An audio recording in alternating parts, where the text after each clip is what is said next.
Hello दोस्तों, स्वागत है आप सबका मेरे इस यूट्यूब चैनल एजुकेशन हमें। मैं नौशाद अहमद। लास्ट वीडियो में हमने बॉन्ड एंगल के बारे में डिस्कशन किया था। कुछ फैक्टर बताए थे जो बॉन्ड एंगल पे डिपेंड करते हैं, जिनके ऊपर बॉन्ड एंगल डिपेंड करता है। वो 4 फैक्टर थे। अगर आपको वो तैयार हो गए होंगे तो अब उससे रिलेटेड क्वेश्चन लगाते हैं, क्वेश्चन की प्रैक्टिस करते हैं। अगर जितना ज़्यादा क्वेश्चन की प्रैक्टिस करेंगे उतना ही जल्दी आप निकाल लेंगे। तो 4 चीज़ें मैंने बताई थी। क्या बताई थी? Hybridisation, bond angle is inversely proportional to hybridisation, bond angle is inversely proportional lone pair on central atom, bond angle is directly proportional electronegativity of central atom, bond angle inversely proportional to electronegativity of surrounding atom. ये 4 कोई चीज़ें मैंने आपको बता दी थी last video में। अगर आपने वो वीडियो नहीं देखी है तो I will recommend you please watch that video. उसके बाद आप यहाँ पे आइए तो आपको ज़्यादा अच्छे से समझ में आएगा। तो अब क्वेश्चंस की प्रैक्टिस करते हैं। अब क्वेश्चंस की प्रैक्टिस के लिए फॉर एग्जांपल एग्जाम में जितने क्वेश्चन आए उन्हीं को कवर करेंगे। जैसे CO2 मॉलिक्यूल है, एग्जाम में जो क्वेश्चन आए उन्हीं की प्रैक्टिस करें। CH4 BCl3। अब ये 3 मॉलिक्यूल आपके सामने दिए हुए हैं। अब पूछा है इनको इंक्रीजिंग या डिक्रीजिंग ऑर्डर में, बॉन्ड एंगल के ऑर्डर में अरेंज कर दीजिए। तो मैंने बताया सबसे पहले हाइब्रिडाइजेशन निकालेंगे। हाइब्रिडाइजेशन निकालने के लिए क्या करना पड़ता है? स्ट्रक्चर बनाना पड़ता है। अगर आपने हाइब्रिडाइजेशन बनाना नहीं आता, आपको हाइब्रिडाइजेशन निकालना नहीं जानते हैं, तो एक वीडियो मैंने हाइब्रिडाइजेशन पर भी बनाया हुआ है, उसको भी देख लीजिए कि किसी मॉलिक्यूल के ऊपर हाइब्रिडाइजेशन कैसे निकालते हैं। शेप भी बताया है, शेप के बारे में भी डिस्कशन किया हुआ कि हाइब्रिडाइजेशन निकालने के बाद शेप कैसे निकालेंगे। लेकिन अभी यहाँ आपको क्या करना है? हाइब्रिडाइजेशन निकालना है। तो हाइब्रिडाइजेशन वाला वीडियो आप देख लीजिएगा, ठीक है। तो अब हम क्या करेंगे? इन मॉलिक्यूल्स पे सबसे पहले हाइब्रिडाइजेशन निकालेंगे उसके सेंट्रल एटम के ऊपर। जैसे CO2 मॉलिक्यूल है, CO2 मॉलिक्यूल को जब आप स्ट्रक्चर बनाएंगे कुछ इस तरीके से आता है। CH4 मॉलिक्यूल का आप स्ट्रक्चर बनाइए, मेथेन, कुछ इस तरीके से आता है। BCl3,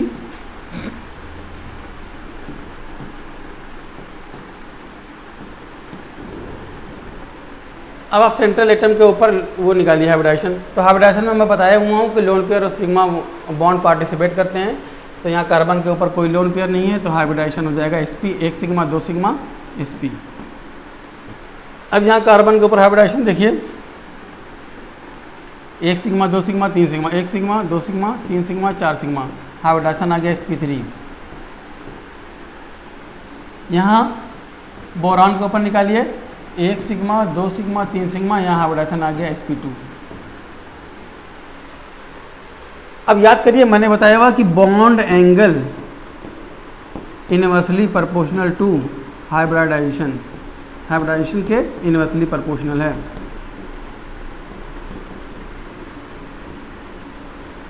ठीक है। तो अब देखिए जहाँ पे हाइब्रिडाइजेशन ज़्यादा वहाँ बॉन्ड एंगल कम। देखिए यहाँ पे हाइब्रिडाइजेशन सबसे ज़्यादा sp3, sp2, sp। तो sp3 हाइब्रिडाइजेशन सबसे ज़्यादा है। हाइब्रिडाइजेशन ज़्यादा का मतलब क्या हुआ कि sp2 हाइब्रिडाइजेशन कम है, sp3 उससे ज़्यादा है, sp3d उससे ज़्यादा है, sp3d2 उससे ज़्यादा है। तो ये ज़्यादा कम का मतलब यही हुआ, ठीक है। तो अब देखिए बॉन्ड एंगल इनवर्सली प्रोपोर्शनल, सबसे ज़्यादा हाइब्रिडाइजेशन इस मॉलिक्यूल के ऊपर है। तो इसमें सबसे ज़्यादा जब हाइब्रिडाइजेशन हो गया तो बॉन्ड एंगल कम हो जाएगा, ठीक है। तो सबसे कम हाइब्रिडाइजेशन कहाँ पे है? यहाँ पे है। तो सबसे कम हाइब्रिडाइजेशन, बॉन्ड एंगल सबसे ज़्यादा। तो सबसे ज़्यादा बॉन्ड एंगल किसका हो गया? CO2 मॉलिक्यूल का। उसके बाद ये वाले का, क्योंकि इसका हाइब्रिडाइजेशन कम है, इसका ज़्यादा है। तो कम वाले का बढ़ जाएगा, ज़्यादा वाले का कम हो जाएगा। तो उसके बाद BCl3, उसके बाद CH4।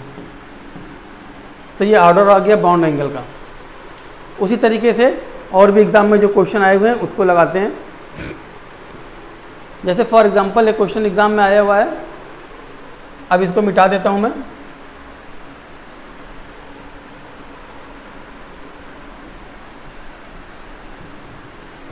अब एग्जाम में क्वेश्चन आया हुआ है, CH4 दिया हुआ है, NH3 दिया हुआ है, वाटर मॉलिक्यूल दिया हुआ है। सबसे पहले हाइब्रिडाइजेशन निकालते हैं। तो इन तीनों का स्ट्रक्चर बना लीजिए। CH4 का देखिए इस तरीके से आ जाएगा, अभी बनाया था अमोनिया का structure, water molecule, 2 lone pair इस पे, एक लोन पेयर नाइट्रोजन पे, यहाँ अमोनिया में। अब बॉन्ड एंगल निकालने ऑर्डर बनाना है। सबसे पहले मैंने बताया हाइब्रिडाइजेशन निकालते हैं। इसके ऊपर sp3 हाइब्रिडाइजेशन, यहाँ पे नाइट्रोजन के ऊपर sp3 हाइब्रिडाइजेशन, यहाँ पे ऑक्सीजन के ऊपर भी sp3 हाइब्रिडाइजेशन। तो मैंने बताया था अगर हाइब्रिडाइजेशन सेम हो गया फिर दूसरा फैक्टर लगाएंगे, bond angle is inversely proportional lone pair of central atom. तो सेंट्रल एटम के ऊपर अब लोन पेयर देखेंगे क्योंकि हाइब्रिडाइजेशन सेम हो गया, इससे पता नहीं चल सकता। ठीक है, तो मैंने क्या बताया हुआ है कि bond angle inversely proportional lone pair on central atom, ये बताया हुआ है पिछली वीडियो में, आपने देखा भी होगा अगर वीडियो तो उसमें आपको याद होगा। तो अब ये फैक्टर लगेगा क्योंकि हाइब्रिडाइजेशन सेम हो गया। तो अब देखिए जहाँ पर लोन पेयर ज़्यादा उसका बॉन्ड एंगल कम हो जाएगा। तो सबसे ज़्यादा लोन पेयर यहाँ वाटर मॉलिक्यूल के ऊपर है, तो इसका सबसे कम हो गया। इसमें एक है, यहाँ कार्बन के ऊपर 0 लोन पेयर है, इसका बॉन्ड एंगल सबसे ज़्यादा। तो कार्बन के ऊपर 0 लोन पेयर है तो इसका बॉन्ड एंगल सबसे ज़्यादा। उसके बाद एक लोन पेयर अमोनिया में है, इसका बॉन्ड एंगल आ जाएगा, कम हो जाएगा थोड़ा CH4 के कंपेरिजन में। अब H2O में 2 लोन पेयर है तो इसका बहुत कम हो जाएगा। तो इस तरीके से हम ऑर्डर बना देंगे बॉन्ड एंगल का। तो बॉन्ड एंगल का ऑर्डर इस फैक्टर से देख के बना देंगे। अगर मान लीजिए लोन पेयर सेम हो जाए सेंट्रल एटम के ऊपर तो क्या करेंगे, तो फिर दूसरा फैक्टर लगाएंगे। अब देखिए और एग्जांपल देते हैं, और एग्जांपल ले लीजिए।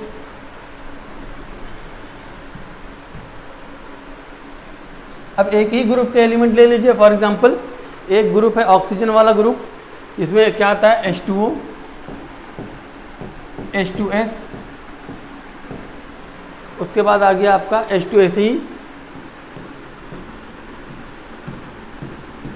H2TE। ठीक है, अब इसका बॉन्ड एंगल का ऑर्डर बनाना है। तो आप देखेंगे कि एक ही ग्रुप के ये ऑक्सीजन भी उसी ग्रुप में है, उसके नीचे सल्फर है, उसके नीचे सेलेनियम, उसके नीचे टेलुरियम है। तो इसमें हाइब्रिडाइजेशन भी सेम है। सेंट्रल एटम के ऊपर अगर हाइब्रिडाइजेशन निकालेंगे तो एकदम सेम आएगा,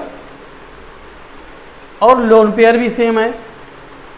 इनके ऊपर लोन पेयर भी सेम है, 2 लोन पेयर यहाँ भी, 2 लोन पेयर यहाँ भी, 2 लोन पेयर यहाँ, 2 लोन पेयर यहाँ। अब लोन पेयर भी सेम हो गया, हाइब्रिडाइजेशन भी सेम हो गया। तो मैंने बताया था जब ये दोनों सेम हो जाए तो bond angle is directly proportional to electronegativity of central atom, electronegativity of central atom.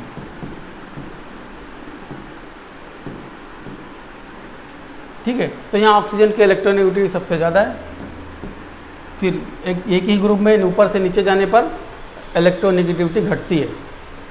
तो आप देखिए यहाँ बॉन्ड एंगल सबसे ज़्यादा किसका हो जाएगा, H2O, H2S, H2SE और H2TE।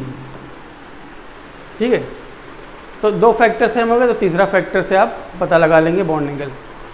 उसी तरीके से एक लास्ट क्वेश्चन और है, CH4 दिया हुआ है और CCl4 दिया हुआ है।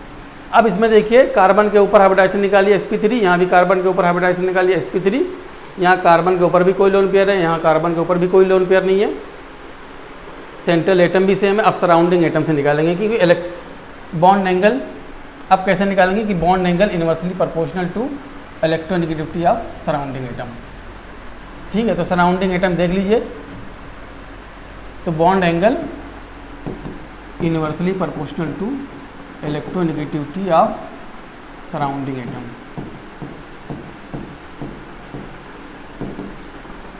सराउंडिंग एटम, यहाँ पे देखिए सराउंडिंग एटम क्या है, हाइड्रोजन है।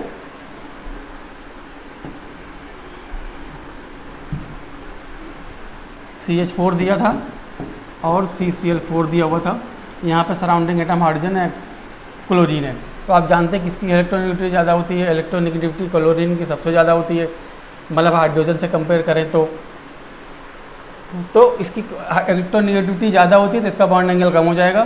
तो इस केस में सबसे ज़्यादा किसका होगा, CH4 और फिर उसके बाद CCl4। ठीक है, तो अब सराउंडिंग एटम फैक्टर लगाएंगे तब बॉन्ड एंगल का ऑर्डर बना लेंगे। ठीक है, क्लोरीन का इलेक्ट्रोनेगेटिविटी हाइड्रोजन से ज़्यादा होती है, तो जिसकी ज़्यादा होगी इलेक्ट्रोनेगेटिविटी सराउंडिंग एटम की, उसका बॉन्ड एंगल कम हो जाएगा। तो इस तरीके से आप किसी भी मॉलिक्यूल का बॉन्ड एंगल का ऑर्डर बहुत आराम से बना लेंगे। बस आपको क्या करना है, वही फार्मूला याद रखना है जो मैंने इससे पहले वीडियो में बताया हुआ है। तो क्वेश्चन की प्रैक्टिस करिए। कोई भी क्वेश्चन अगर आपको पूछना तो कमेंट में आंसर पूछ सकते हैं, कोई डाउट हो तो पूछ सकते हैं कमेंट में आंसर। चैनल को सब्सक्राइब कर लीजिए। Thanks for watching.